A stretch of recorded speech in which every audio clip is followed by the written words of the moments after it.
लिखो वर्ण विचार। तो लगाओ सबसे पहले भाषा की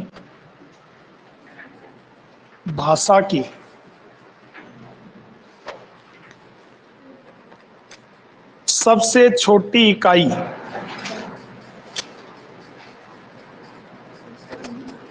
भाषा की सबसे छोटी इकाई जिसको हम क्या कहते हैं? ध्वनि कहते हैं।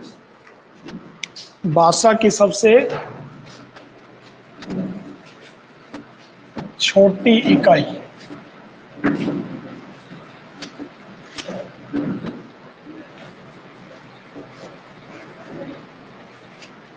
भाषा की सबसे छोटी इकाई जिसको हम क्या कहते हैं? ध्वनि कहते हैं।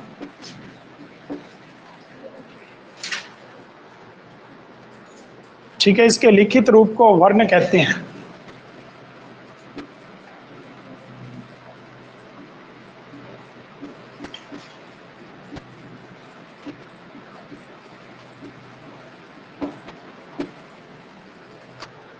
इसके लिखित रूप को क्या कहते हैं? वर्ण कहते हैं। ठीक है, अब देखो वर्ण की परिभाषा क्या होती है। ठीक है, जो हम बोलते हैं वो ध्वनि होती है, लिखते हैं वो वर्ण होते हैं। तो लिखो वर्ण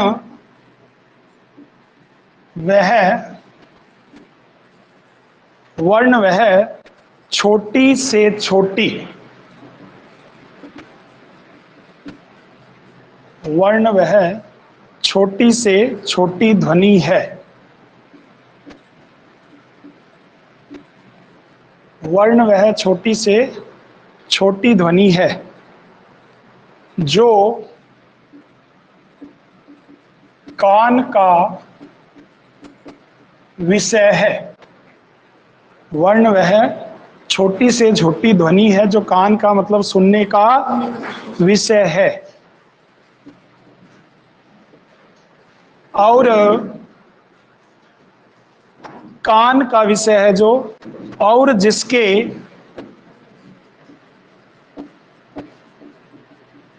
टुकड़े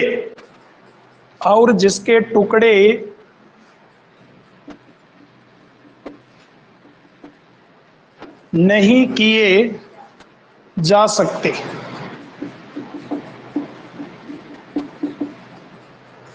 ठीक है, ये हिंदी की परिभाषा जो है किशोरीदास वाजपेयी की है।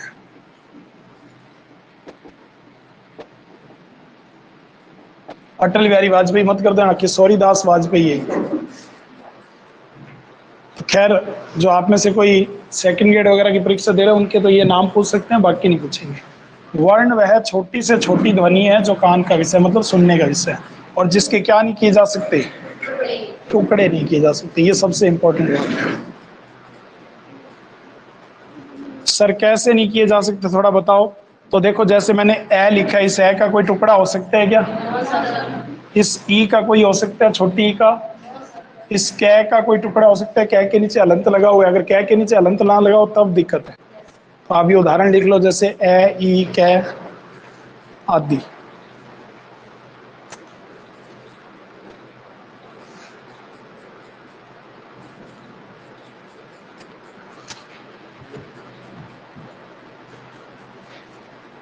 इतनी बात सबको समझ में आई? किसी को कोई बात नहीं समझ में आई तो दोबारा पूछ लो भाई। तो सबसे भाषा की छोटी इकाई क्या है? अब एक चीज मैं आपको बताता हूं, अगर ऑप्शन में भाषा की सबसे छोटी इकाई में ऑप्शन में ध्वनि ना हो, मान लो ऑप्शन में ध्वनि नहीं है, तो फिर वहां पे वर्ण होगा, ये ध्यान रखना। अगर वहां पे ध्वनि ना हो तो वर्ण है, अगर ध्वनि और वर्ण दोनों हो बाई चांस तो पहले ध्वनि को ही टिक करना है। ये प्रश्न अच्छे से दिमाग में बिठा लो, नोट कर लो।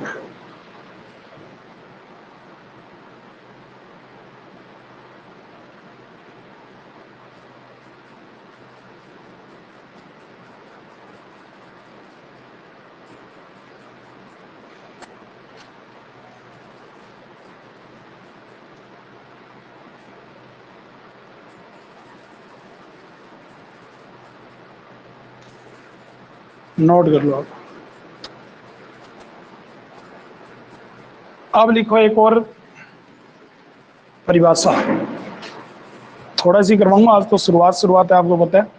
तो लिखो, वह छोटी से, अक्षर की परिभाषा है ये, वह छोटी से छोटी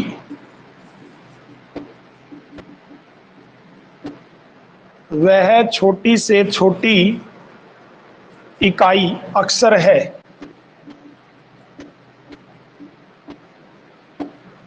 वह छोटी से छोटी इकाई अक्षर है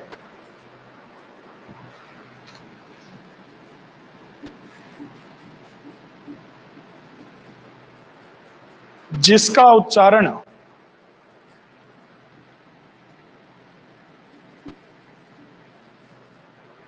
वायु के एक झटके से, वायु के एक झटके से होता है। मतलब मुंह के अंदर से एक ही झटके से ध्वनि निकलेगी। जैसे मैं बोलूं आ, ठीक है, मैं बोलूं जी, मैं बोलूं क्या, तो ये सब एक ही झटके से बाहर निकल रहे हैं ना। तो ये सब क्या है, अक्षर है। तो ये अक्षर की परिभाषा। तो वर्ण की परिभाषा भी आती है और अक्षर की परिभाषा भी आती है। नेट में पीछे से कोई दिक्कत थी, वो वापस चले गया, वो उनका मैसेज आ गया था कि चला दिया। ठीक है भी, ओके, लिख लिया। अब तीसरी चीज होती है मात्रा। आज हम तीन चीजों के बारे में सीखे, एक ध्वनि वर्ण क्या होता है, एक अक्षर क्या होता है, और एक सीखेंगे मात्रा के बारे में। बस आज इतना ही पढ़ेंगे। अपने छोटा पहले दिन आपको पता है, थोड़ा सा चैप्टर करवाता हूँ, सिर्फ आपको मुलाकात करवा रहा हूँ वर्ण विचार से। अगले चैप्टर हमारा कल से ये शुरू होगा। तो आप लिखो लास्ट, मात्रा क्या है, मात्रा क्या होती है। तो लिखो मात्रा की परिभाषा,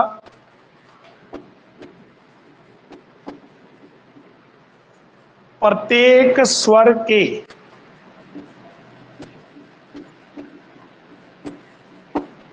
उच्चारण में, प्रत्येक स्वर के उच्चारण में जो थोड़ा बहुत समय, जो थोड़ा बहुत समय लगता है,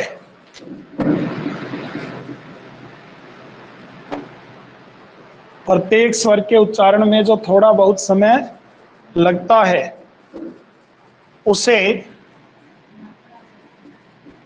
मात्रा कहते हैं।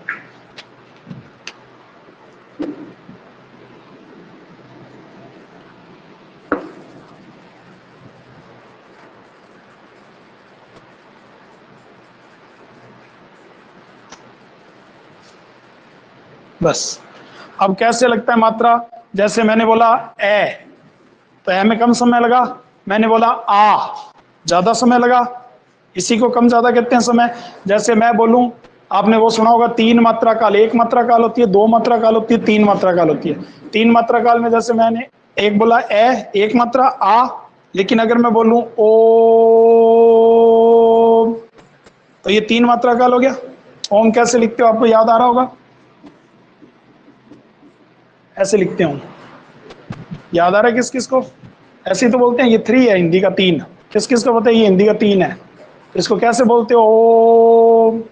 अब ओम भूल जाओ तो मैं आपको एक उदाहरण और देता होता हूँ। हाँ, रामुड़ा।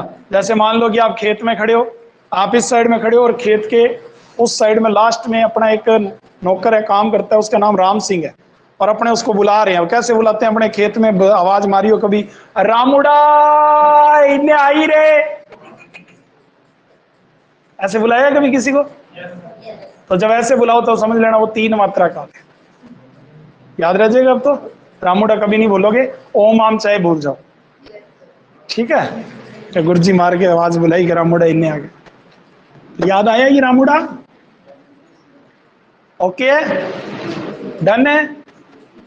आज इतना ही करवाऊंगा, मात्रा काल, और ये सिर्फ आपको 3 स्टेप करवाए। क्या क्या करवाया? पहला ध्वनि और वर्ण, दूसरा आपको अक्षर, और तीसरा आपको मात्रा। बस आज इतना ही करवाऊंगा। असली चैप्टर हमारा कल शुरू होगा ये, ओके है। और कल ये चैप्टर मिस मत करना, क्योंकि जिसने कल चैप्टर मिस किया समझ लो फिर मिस है, ओके। और आज पेपर होगा, बच्चे कम आए हैं तो आपको पता है पेपर के तुरंत बाद छुट्टी कर देंगे। मुक्ता मैडम आपको पेपर करवा देंगे। किसी ने पेपर लेके पहले जाना हो तो आंसर की फोटो कॉपी खींच के ले जाना, किसी को जल्दी जाना हो तो ठीक है। बाकी कोई क्लास होगी नहीं, क्योंकि आज अपने ज्यादातर विद्यार्थी कम से कम ऑनलाइन ऑफ वाइव वाले कम से कम 80-90 स्टूडेंट आज पेपर देने गए हुए हैं। तो सबका पेपर है लगभग, कांस्टेबल का सबने भरा है, कोई इक्का दुक्का होगा नहीं भरा होगा, ठीक है। ओके, डन है। और अभी 4th ग्रेड के भी पेपर आ गए आपके, ऑल द बेस्ट है उसके लिए भी आपको।